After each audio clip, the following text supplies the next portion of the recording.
Baka pwedeng tingnan niyo po itong mga animal pictures na nakakuha ng na nakapagrehistro kasi mababaliwala po yung batas kung papayagan din po 'yon. And sure, we can play it if you please, Madam Chair.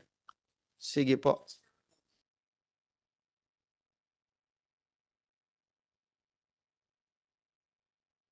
Yeah, the picture on the left, Your Honor, ano po yan, yung monkey po na, no?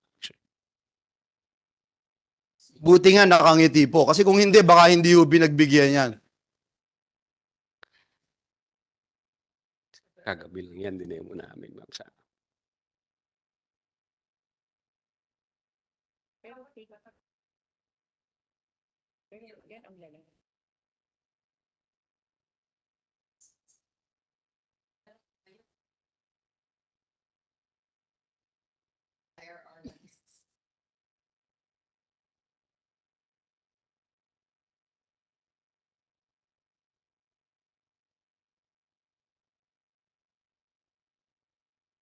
Can I just say, according to my staff here who's been with the technical working group, for the information of our colleagues, dito is actually implementing the facial recognition together with the ID. But Globe and Smart resisted that it be included in the IRR. So I think we just have to tweak the IRR. Yes, Globe. But Madam Chair, I'm really sorry. Madam Chair, if you're with the telcos and you see this application form of that monkey smiling at you, what the heck are you doing? I mean, it's common sense na hindi dapat pagbigyan to dahil hindi yun natin mahuhuli yung mga gumagawa ng kalokohan dito. I am ready to dare our telcos friends here. If you want, let's do it right now. Mag-file tayo ng application kung tatanggapin. Kasi kung tatanggapin, baliwala po lahat tayo dito, Madam Chair, if our telcos will not cooperate. Actually, just last night, we tried to register. We bought a SIM card from different telcos, and we entered the face of an animal, actually, and different names. Natanggap pa rin, ma'am, actually. Ang issue kasi namin, aside from those prior sa implementation na meron ng mga fraudulent identities, in fact, as of the moment, nag-i-exist pa rin, pwede hong mag-register na kahit ibang identity ang gamit nyo. So, sa law enforcement side, medyo nahihirapan din kami mag-track kasi pag tinignan namin kung sino yung pangalan o owner ng SIM na yon, iba po yung lumalabas. Medyo siguro lumulusot nga po yun, ano? Mga pictures. Kasi nga po, isa sa nga precisely that's the reason why before, when the bill was being deliberated on, we asked to have access to government ID issuers. Para ito query system lang po na sana valid ba tong ID na to o hindi. Yun po malaking usapin kasi noon. And then isa pa hiling namin sana kung napatupad na fully yung national ID system. Mas madali po yun kasi may biometrics. So yun po talaga ang makapagpigil niyan. So sa ngayon, pero yan dahil fully pero unggoy yung nasa picture eh. na hindi po namin nakikita yon kasi diretso po sa system. So yan ay magiging So you think your system is working? it is working pero It is working with that That way- kind of applications? yeah, Mr. Senator, kaya nga po magkakaroon ng panibagong I'm sorry, Madam Chair. Your solution is to pass national ID and it be implemented fully. that's actually the best practice. You don't admit that Even- you had a terrible system. I mean, you can see monkey smiling at you and bibigyan mo ng As I mentioned, Mr. Senator, we cannot see it because it's a fully automated system. But that's the best practice in all countries that have implemented SIM registration. They have slotted first the national ID before they went into SIM registration. if you're not admitting that this is working, this is not working well. Mr. Senator, Nakakahiya po sa taong bayan. Mr. Senator, I fully admit that SIM registration, actually, I'm very optimistic that this will work. Precisely, the SIM Registration Act. Provided for a penalty if you provide false or inaccurate information. Doon po mahuhuli yan. So, yan po ang susunod na step. Together with the NTC, magkakaroon po ng post-validation process. So, yun po ang sagot ko namin dyan. Attorney Tubayan, ganito po yung pagkakaintindi ko dun sa sinabi ninyo. That's why you resisted during the crafting of the IRR was because the government wouldn't give you access to the list of the legitimate card holders, di ba? Doon sa mga iba't ibang government agencies na merong ID. Am I correct? Madam Chairperson, I think it's inaccurate that we resisted. Siguro, there were concerns that were put forward, pero eventually po, meron po kaming validation process. Meron pong selfie. Kung sino nagre-register, nagsa-selfie po yan. Tapos meron pong government ID dapat supposedly na i-represent. So may Sa selfie. Opo. So yung selfie ng monkey. Palagay ko, kung yun ang Oo. ginamit nila. Anyway, Yes. ganito lang po.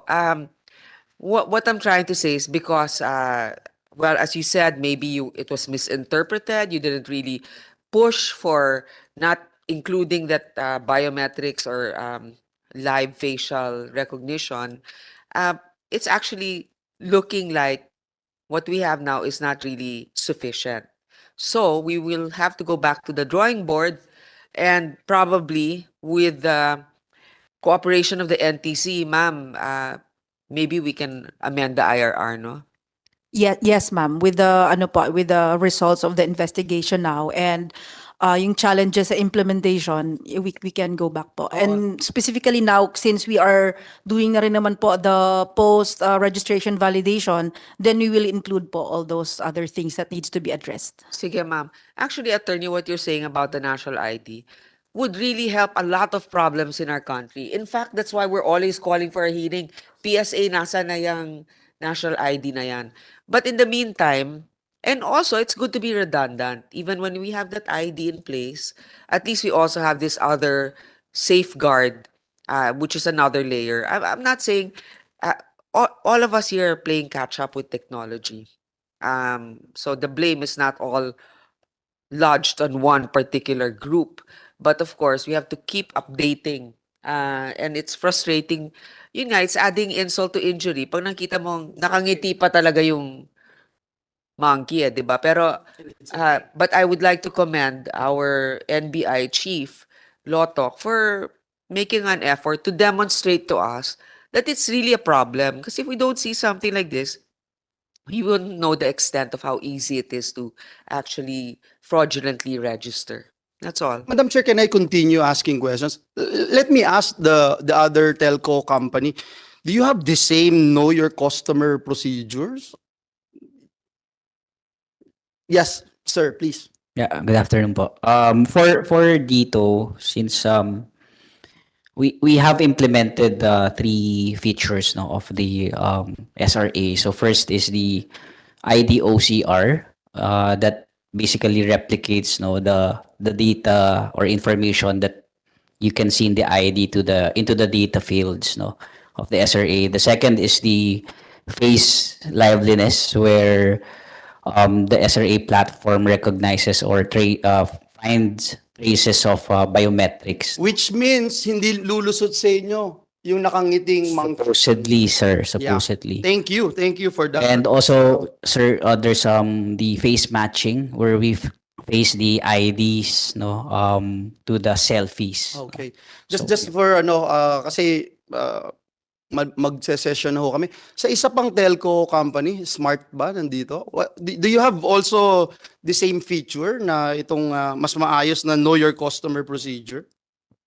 Good afternoon, Madam Chair, Senator Villanueva. Yes, Smart had processes in place to verify submitted information and data. Smart also employed an optical character recognition technology, not only to help Smart verify submitted information and data, but also to protect and secure its subscribers. So, meron po. Meron din You po. don't just accept mere uploading like in the monkey example. Actually, meron din po kasi mga technical glitches. The reason why I think during the IRR that we wanted basically to perfect this optical character recognition technology to be placed in. I think the problem with technology is that it is not simply a plug-and-play solution sometimes. Sometimes you have to undergo a beta stage. And that is what we fear, that with the oncoming deadline or of the SIM registration, and they were rushing us to include that technology in the IRR when in fact it was absent in the law itself. We opted that if we do implement this technology, that it would be flawless and it would be ideal in terms of being able to implement it accurately. And I guess by nature of technology, sometimes there are glitches. Maybe there were instances where yun nga, iba yung animal yung nasa picture, tapos animal din yung picture na sinabit for selfie. Because we accept pictures as selfies eh. Hindi lang yung selfie as selfie. Why can both of you, Globe and Smart, do the same thing nung ginagawa nung dito? That's yun nga po. We also employed optical character recognition, but I think there are some cases where Even if you apply the same thing, the same problem will sometimes like with what? technology. If that's the case, I mean, you won't find a monkey application form. That's what we're investigating rin po right now, no? Kung meron din po talaga mga nakapasok din po sa system namin or kung meron man But you po also natatanggap. agree that if the platform of these major telecommunication companies would have a stricter or more effective system, matutulungan niyo po itong cyber. Definitely. Thank you. So that's Madam. Tingnan natin si Attorney Lotto kung di ba sabi mo nag-try kayo sa lahat ng telco with an animal upload? Yes, ma'am. O so pati yung dito na tinanggap?